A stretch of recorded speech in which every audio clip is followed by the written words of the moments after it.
Hey guys, I'm SpyX1007, and today I'm going to show you how to make your own iPod Classic 5th generation, also known as the iPod Video. Now, the way we're going to build it today is based on a whole bunch of spare parts that I've gotten, and you can do this with new parts that you can buy separately, or you can just do it with scrap parts for a really cheap iPod. Okay, here are a few things that you're going to need. First thing you're going to need is the iPod Classic 5th generation compatible logic board. Now, you can find them basically anywhere, but these are pretty expensive. They run for about $50 or so on eBay or other auction-based sites. So it would be cheaper if you could just scrap a working one like I did from another iPod. Okay, so you need your logic board. The second thing you're going to need is an iPod Classic 5th generation or iPod Video compatible LCD screen. These are relatively cheap to find, but I also scrapped this one from another iPod, so you're going to need that.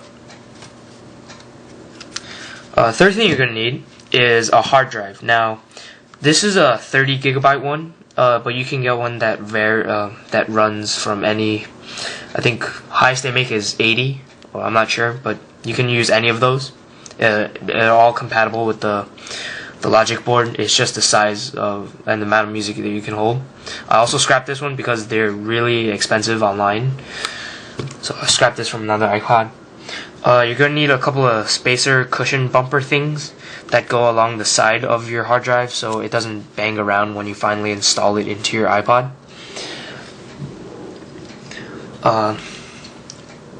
Another thing you're going to need is a working click wheel with the center button.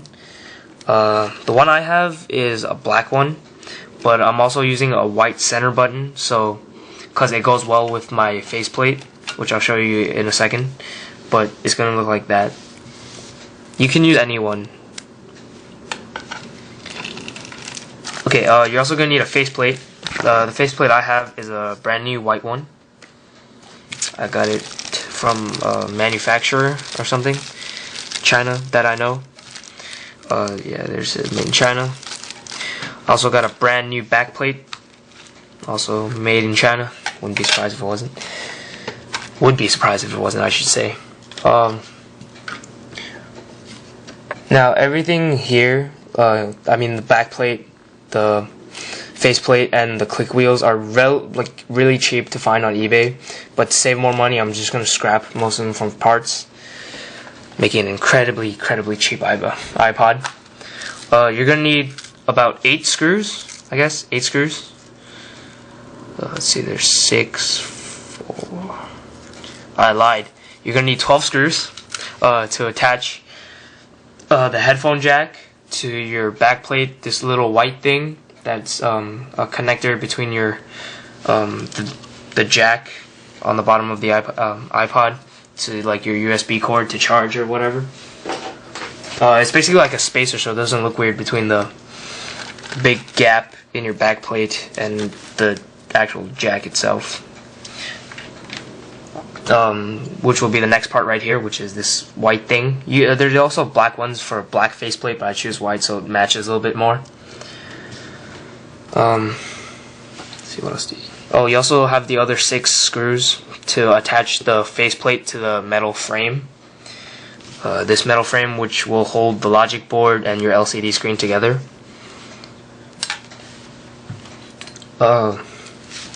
Here's the earphone jack and the hold switch that I told you about that you also need. You also need a 3.6 volt battery with a connector, a ribbon connector. You also need 2 of these, I don't know how to describe, rubber-like supports, I guess, for these 2 things, that one and that one thing on the logic board. Okay. And here are some tools that you absolutely need: a screwdriver, a Phillips head, a tiny Phillips head screwdriver, like this is my finger and the screwdriver. You don't need this, but I find it convenient to have one of those safe pry opening tools to help push the connectors into the connectors. And I also find a pair of tweezers to help with that. And I also have a soft cloth, micro cloth, to wipe everything down before I put everything together so there's not as much dust on the inside. Okay, so let's get started. Okay, now you can start building this any way you want, but I tend to start with building the main internal half first. There's basically going to be two main halves. One is with the logic board and everything, the other one, faceplate, and the other half is with the back plate and the battery and your headphone jack. So how you start this is you take your metal frame and your logic board and your click wheel. Now they're gonna all fit into each other, so you're gonna have to take your click wheel first. You don't really need your home button, so you can put that to the side. You take your click wheel, and right there, I'm trying to zoom in and focus on this. See if I can. Right there is your connecting ribbon, and that goes around. This is the front of your logic board, and this is the back of it, and it goes around to connect into here. Now the first thing you do is take, well, you don't have to, you can use your fingernails for this, but I take my soft pry tool and I lift that plastic piece up, and then I take the ribbon and I insert it into there. Okay, and then I push the plastic thing down so it locks into place. And I also give this part of the ribbon a push because there's a little bit of adhesive on the bottom, so it stays connected on the logic board. Okay, just fold this over.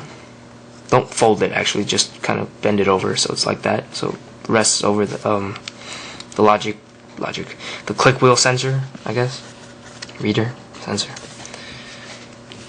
Okay, now the second thing is you take your housing, the metal frame, and there's going to be adhesive around the edges. So you're going to take your logic board with your click wheel, you line it up with the grooves, and when it's lined up,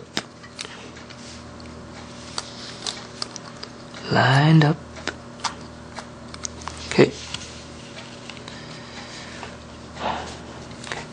give it a firm push down so the adhesive activates and holds onto your logic board tight.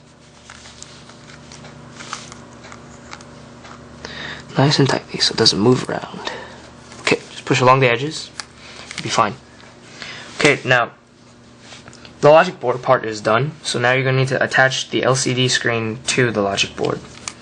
Now you face it to the top, and then you take your LCD screen and you make sure the ribbon goes under the logic board, because there's this metal bar here, but you're trying to get it under that so you can plug the ribbon into that connector. Okay, now, so you could also flip this around, but I don't know how that helps, but okay, so you just flip it over and you put it in there. The front should rest into those two grooves. Let me try to focus. Sorry, there's no autofocus on this thing and it's really bothering me. Ugh. Okay, anyway, so you get that white thing into those two grooves right there. Make sure it fits nice and snug. And it's the same way as we plugged in our click wheel. So you just lift up the plastic piece, okay, and then you insert the connector into the port right there. You will push so it goes in. Push it down so it locks in place. Okay, there you go. Okay, now the screen part is done. You can set the center part aside for now.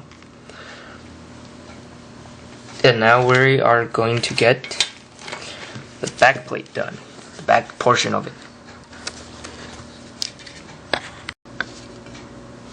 Okay, now for your back plate, because this is brand new, you're going to need to attach a few things. If you salvage it, there should be these things attached to it already, but because this is brand new, I don't have it, so I'm going to have to attach it myself. There's that little white thing I told about. There's just going to be 2 screw holes. I guess you call them screw holes, whatever. On the bottom of that, right there, there's 1 and there's 2. Basically, you line this up with that. Oops, backwards. Just line it. This isn't focus when I do this. Okay. Make sure you line it. And then you take your Phillips head screwdriver and then you screw it down with 2 screws. 2 of the 12 that you should have. Ooh, so hard. These screws are so small, it's ridiculous.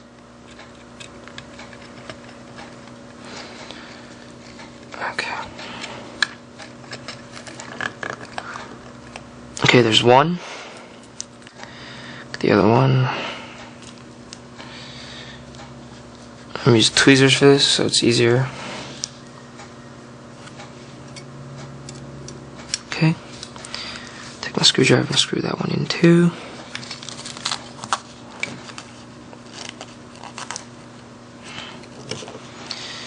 Okay.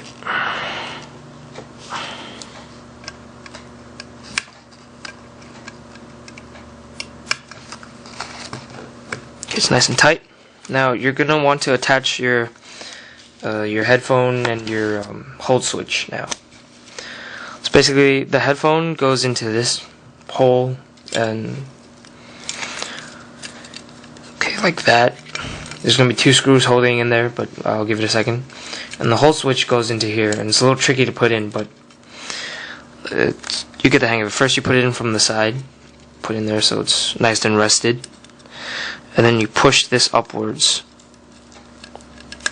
okay, until it goes in, like so. Clear image of that, like so. It should look like that, okay. Now basically you're going to take your screws, you're going to use up 4 of the 10 remaining. You're going to put one here, put one here, I can't really see that, but put one there, put one there, and put one here. Okay, so I'm going to screw those in now. My tweezers to help me. I also have a little bit of tape here, so you can just push that down. Tape it down, I mean, so like the wires, the ribbons won't like move around a lot. Okay.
Okay, so as I said, the back is done, so now we're going to do the front plate. Basically, because we're kind of almost finished, all we need to do now is attach the faceplate. Take that out. Okay. And now there's like some 3M safety thing on there, so just kind of take off that.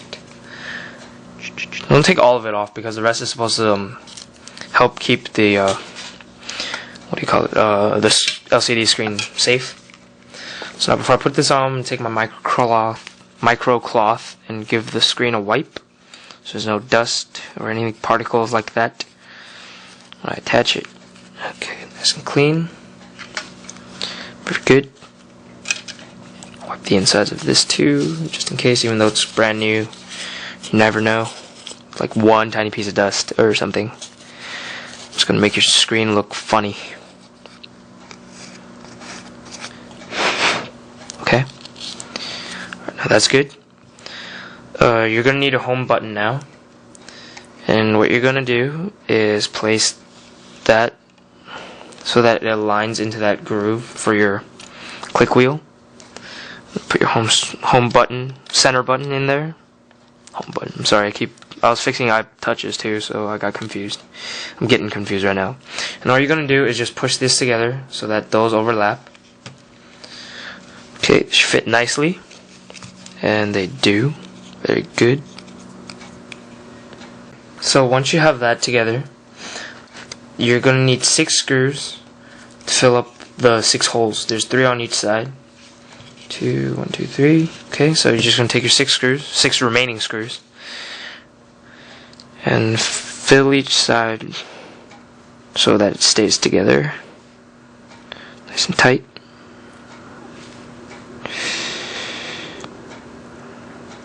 Oh wow, so small. Go in. Okay, so put 3 all together, and then I'm going to screw each one down now. So it's kind of awkward doing everything around the camera, so. But, okay, it's focused. Okay. Onto the plate.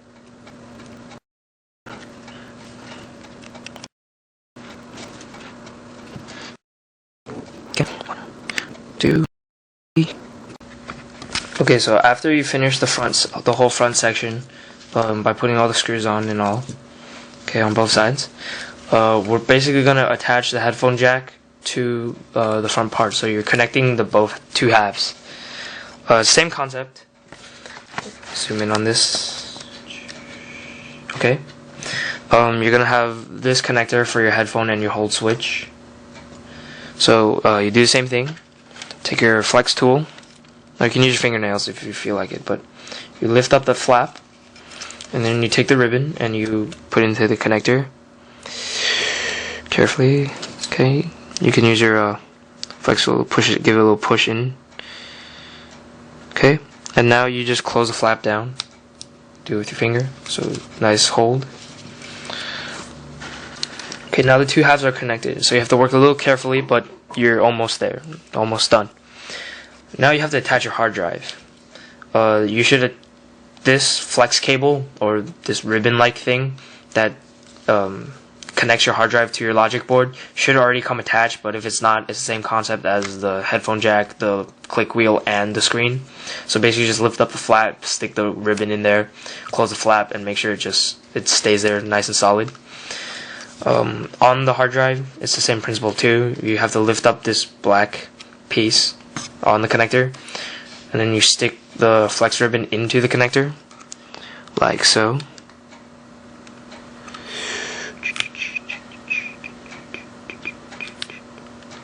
Oops. Again, it's kind of hard to do around the camera, so I'm sorry. Okay, give it a push, make sure it's in there, and then close the black flap down.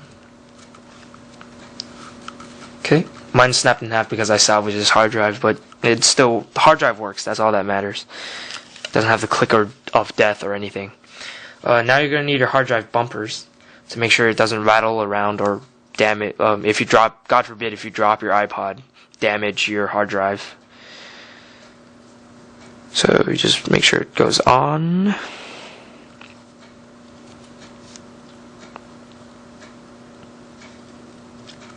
Okay. Once that's done, you just align it, push it downwards. Okay, like so. Okay.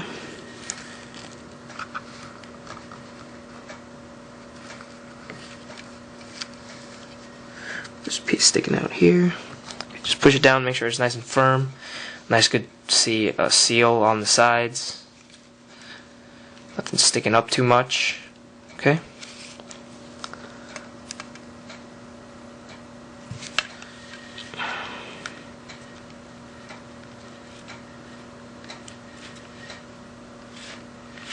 Okay, you have to make sure you get this just right, because if you don't, it could cause you problems for your iPod later on, because it won't protect it as much or something. Okay, now we have both halves connected. You're gonna have to attach the battery. Now, there's two different ways to do this. Depends on how skilled you are, I guess, but one's easier than the other, basically. The first way, which is the easy way, is you just put your battery right here, line it to the right side of the iPod, and just plug it into the port and then close the top cover. Second way, I mean, is to just put it into your back plate and then carefully put it over that and align it so you could stick your the ribbon into the jack. Now I'm gonna do it the first way because it's easier for you to see. So basically there's gonna be I guess a red thing that should pop up. Just focus. There it is. It's that red thing right there. So if you press it down, it locks it, but you just lift it up. You take your jack for your ribbon, for your battery, I mean, the ribbon for your battery, and you insert it into that space in the middle. And once you're sure it's in there, take anything, well, you can use your fingers, but I'm going to use a Phillips head screwdriver to push the red thing down till you hear a click. Now the click means this is locked in place. Okay? So now, you have your battery and everything else in place. What's left? These two little separator thingies. Now they're for, I don't know, these two things that I'm not really sure what they do, but these are in basically every iPod, so I guess we should put them in. So basically just put the left one in like that, and the right one in like that. They're both kind of, the left one is a little thicker right here, so you can distinguish which one is which, and they go in like this with the big thing on top. So you just put it in there like that, and this one looks like that when you put it in. So just put that in there. Okay, make sure everything's in there nice and firm. Okay, get everything wiped down just in case. Okay. Now here's the final step. Basically, all you have to do is just put the back on this and just press downwards. So I'm gonna do that now. Okay, so it's, make sure I get the plastic out of the way. Make sure the two P halves are aligned, I mean. Make sure the end is not being crushed. Top is okay.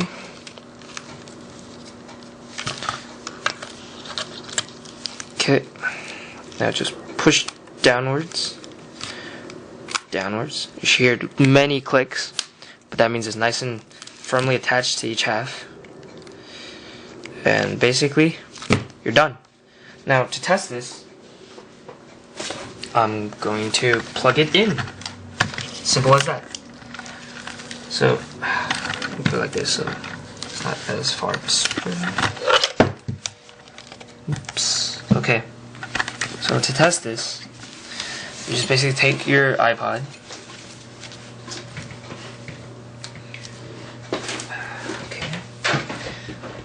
and then you take your wall charger or your computer or whatever, just plug it into your USB, plug this end in, plug it into that, okay, and you plug it into your wall or your computer, and you should see the Apple logo. After the Apple logo, okay, so about the light. Trying to get it so you can see the screen more, but okay, here you go. Oh, that's horrible. Well, actually, no, you don't need. Okay, see, backlight works fine, and you get the initial language screen. So I'm gonna select English because my friend speaks English and nothing else. And there you go.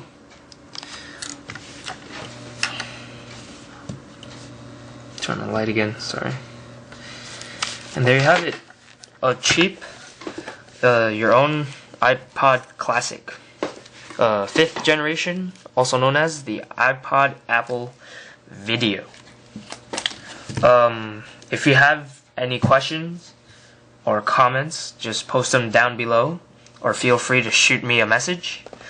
If you like this video, go click the like button on this side right here, and remember to subscribe for any updates and notifications on any upcoming videos. If you have any suggestions for any future videos, shoot me a message, post a comment, whatever you want. I'll see what I can do. Thanks for watching, guys. Have fun.